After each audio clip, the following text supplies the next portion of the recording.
السلام علیکم ورحمۃ اللہ وبرکاتہ۔ کینسر کی بیماری اور اس کا علاج، میری کئی ویڈیو اس کے اوپر ہیں الحمدللہ۔ آج پھر میں دوبارہ یہ ویڈیو بنانا چاہ رہا ہوں۔ یہاں پر کینسر کس وجہ سے ہوتا ہے، اس کی کیا سمٹمز ہیں، اس کے تعلق سے بھی ہم ذکر کریں گے۔ دیکھیے، اللہ کے نبی جناب محمد رسول اللہ صلی اللہ علیہ وسلم کی حدیث ہے کہ شیطان انسان کی رگوں میں خون کی طرح دوڑتا ہے، یعنی شیطان کو انسان کے خون کے اوپر کمانڈ ہے، وہ خون میں دوڑتا ہے، خون کی رگوں کے اندر دوڑتا ہے، خون کے ساتھ دوڑتا ہے، اس لیے وہ خون کے اندر فساد برپا کر دیتا ہے۔ جیسے ڈاکٹر سے پوچھا جاتا ہے کہ کینسر کس وجہ سے ہوتا ہے، تو ڈاکٹرز بولتے ہیں کہ جسم کے اندر جو ڈیڈ سیل ہوتے ہیں وہ ایک جگہ جمع ہو جاتے ہیں۔ جب سارے ڈیڈ سیل ایک جگہ جمع ہو جاتے ہیں تو وہاں کینسر پیدا ہو جاتا ہے۔ اور اسی طریقے سے اگر آپ نبی صلی اللہ علیہ وسلم کی حدیث کو لیں گے جو 1400 سال پہلے اللہ کے نبی نے بیان فرما دی کہ انسان کی رگوں میں شیطان خون کی طرح دوڑتا ہے، تو آپ کو معلوم ہوگا کہ یہ جو شیطان ہوتا ہے، جب یہ خون میں جو ہے دوڑتا ہے، یہ خون کے اندر ہوتا ہے، تو پھر یہ خون کے اندر فساد بھی برپا کرتا ہے۔ جی ہاں، اور جہاں شیطان کا مقام ہوتا ہے، جہاں شیطان موجود ہوتا ہے، اس جگہ سے انسان کی جو روح ہوتی ہے وہ ہٹ جاتی ہے اور شیطان کا قبضہ ہو جاتا ہے، اور وہ چیز جو ہے مردہ ہو جاتی ہے، ڈیڈ ہو جاتی ہے، وہ چیز ڈیڈ سیل بن جاتی ہے۔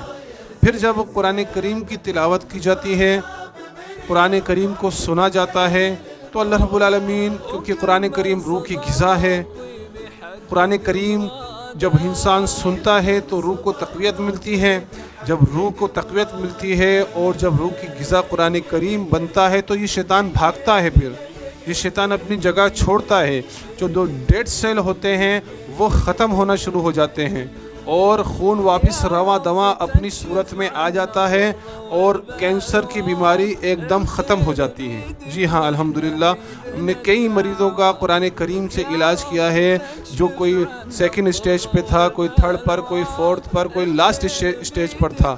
الحمدللہ جب قرآن کریم سے ان کو علاج کیا گیا تو اللہ رب العالمین نے ان کو بہترین طریقے سے شفا یاب کیا، یہاں تک کہ بلڈ کینسر، جی ہاں، بلڈ کینسر کے بھی کئی مریض، چھوٹے بچے بھی، اسی طرح سے جوان بھی، بزرگ بھی، جب قرآن کریم کے ذریعے سے انہوں نے علاج لیا، جب رقیہ کو سنا، رقیہ کی تلاوت کی، قرآن کریم کی آیتوں کی، تو اللہ رب العالمین نے انہیں شفا یاب کر دیا اور ان کی روح مضبوط ہو گئی۔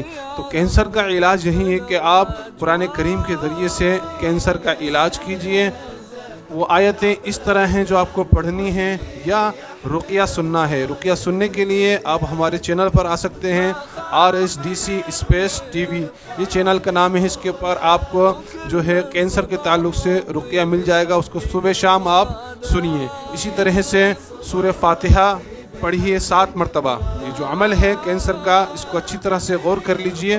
7 مرتبہ سورہ فاتحہ ہے، اسی طرح سے سورہ بقرہ آیت نمبر 102 7 مرتبہ ہے، اس کی آپ کو تلاوت کرنی ہے۔ اسی طریقے سے آیت الکرسی کو 7 مرتبہ پڑھنا ہے۔ سورہ بقرہ آیت نمبر 2 آخری آیت، یعنی سورہ بقرہ آخری آیت آمن الرسول سے کافرون تک 2 آیتیں آخری، اس کو بھی 7 مرتبہ پڑھنا ہے۔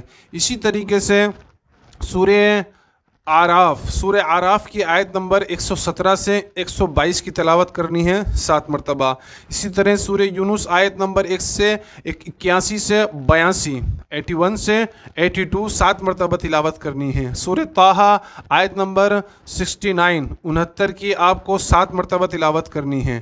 اسی طریقے سے آپ کو سورہ صافات کی ابتدائی 10 آیتیں تلاوت کرنی ہیں۔ اسی طرح سے سورہ ملک کی ابتدائی 10 آیتیں تلاوت کرنی ہیں، سورہ جن کی ابتدائی 10 آیتیں تلاوت کرنی ہیں، اور سورہ فلق، سورہ ناس، ان کو 7 مرتبہ پڑھنا ہے۔ ان سب کو پڑھنے کے بعد اپنے اوپر دم کیجئے۔ اسی طریقے سے زیتون کا تیل لیجئے، کلونجی کا تیل لیجئے، اسی طرح عجوا کھجور لیجئے، اور زعفران کا پانی، ان کو لیجئے۔ ان سب پر یہ آیت کریمہ پڑھیے۔ اس کے بعد